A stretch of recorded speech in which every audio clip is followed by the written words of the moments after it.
Hello. Do you love interesting stories that make you think smarter? Then, welcome to Silent Footsteps. In a quiet Italian village, Father Matteo was beloved. He was the kind of priest who remembered every child's birthday, who sat for hours with grieving widows, and who gave the most comforting sermons. But what no one knew was that Father Matteo kept a secret far darker than the sins whispered to him in confession. For decades, people came to him with their deepest regrets: theft, affairs, even violent crimes. Parishioners trusted him as a man of God, never realizing he was recording every word. When police stumbled upon his chambers during a renovation in 2014, they found hidden walls lined with cassette tapes, each carefully labeled with a date and a name. Thousands of recordings, thousands of secrets. At first, investigators thought he had been archiving them for his own twisted obsession. But then came the twist.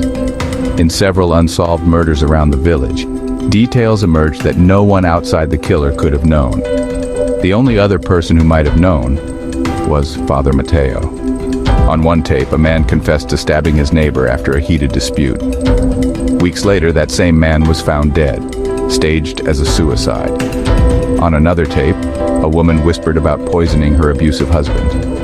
2 months later, she too was discovered lifeless in her own kitchen. The pattern was undeniable.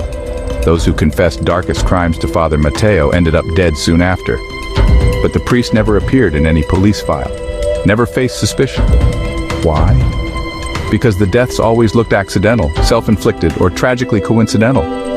Until one chilling tape was uncovered, where Father Matteo himself could be heard whispering after a man's confession, "You've spoken the truth.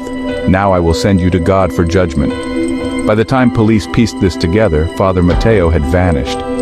His parish was left abandoned, his chambers stripped bare. He was never seen again. To this day, villagers still avoid walking near the old church at night. Some swear that, if you listen closely, you can hear the faint click of a cassette player rewinding, and the voice of Father Matteo murmuring final prayers for the souls he decided should meet God early. If this story left you unsettled, subscribe to Silent Footsteps, because the next one might just make you question who you really trust.